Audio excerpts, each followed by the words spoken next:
Welcome to another review of a pair of headphones. Now, before you say that Michael's gone crazy and I'm just reviewing headphones now, that's actually not it. There is a good reason, and that's because over the recent years, headphones have become so popular that it's kind of mixed into the culture now. And that's for good reason. 40% of Americans use earbuds or headphones to listen to music. That's about half of the country. The other half's probably busy using TikTok or something. The point is, headphones have now become the most popular wearable tech. Something to think about. And because they're so popular, it's easy to see how competitive this market segment is. So now the problem becomes of choice. Which one do I go with? Which company should I give my money to in exchange for earbuds or a pair of headphones?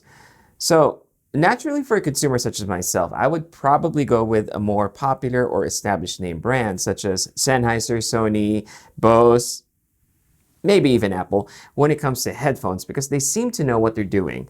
At the very least, it seems to be the safer choice, maybe even the better bet. So when a small company from San Francisco offers to take $400 of your own money in exchange for a pair of wireless headphones, well, why would you even consider that?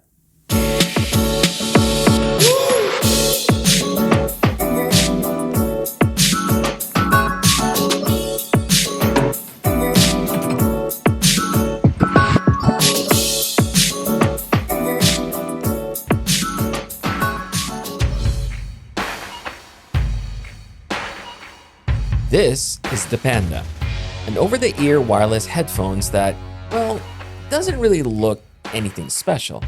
You won't see any branding or logos, except for this one, nor will you find any of the modern-day features we've all slowly gotten accustomed to, such as active noise cancellation or touch controls. In fact, all you get are these thick ear pads to block out the noise, and this little joystick that seems like it came from a 90s game controller. It's almost like for $400, you took a plain old pair of headphones and cut the wires off. But they did put something in here that I think you'll find pretty interesting.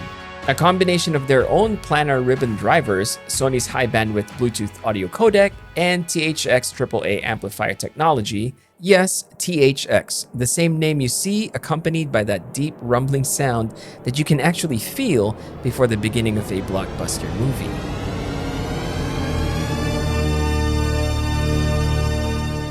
And the results are pretty darn good. They sound amazing.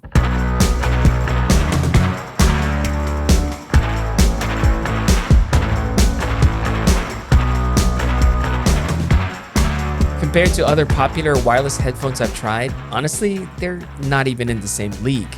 I don't consider myself an audiophile, but I do know the type of sound that I like. Just for reference though, I am a big fan of Bose's sound signature, so do take that with a grain of salt.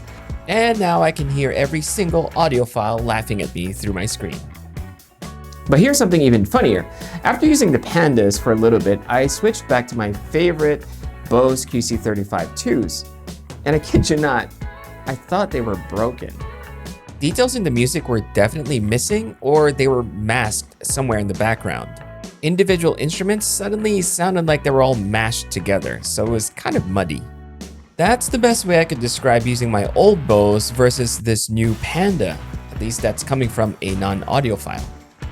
Not only that, for me to fully enjoy my music with the Bose, I have to crank it all the way up to 100%, and that's already with noise cancellation technology. With the Pandas, I'm hovering around the 60% volume range. So how did a small company manage to make such a remarkable piece of tech?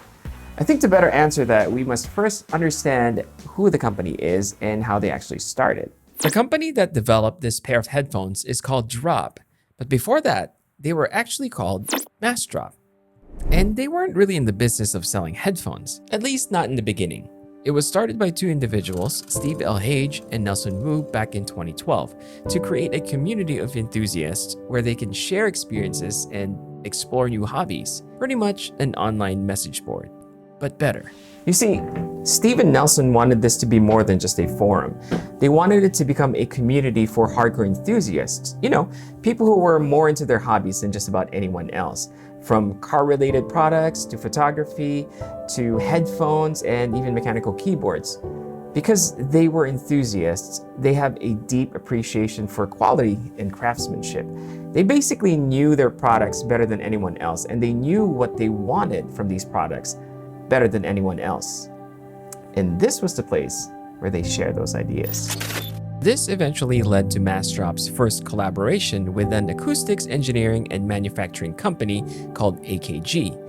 Through Massdrop's discussion system, members were able to connect directly with the manufacturers, giving them real feedback on how they could improve on a particular product. And thus, the first community-driven pair of headphones came to be, the Massdrop AKG K7XX. Since then, Massdrop has changed their name to Drop and went on to collaborate with THX and develop the world's best-sounding wireless headphones, the Panda.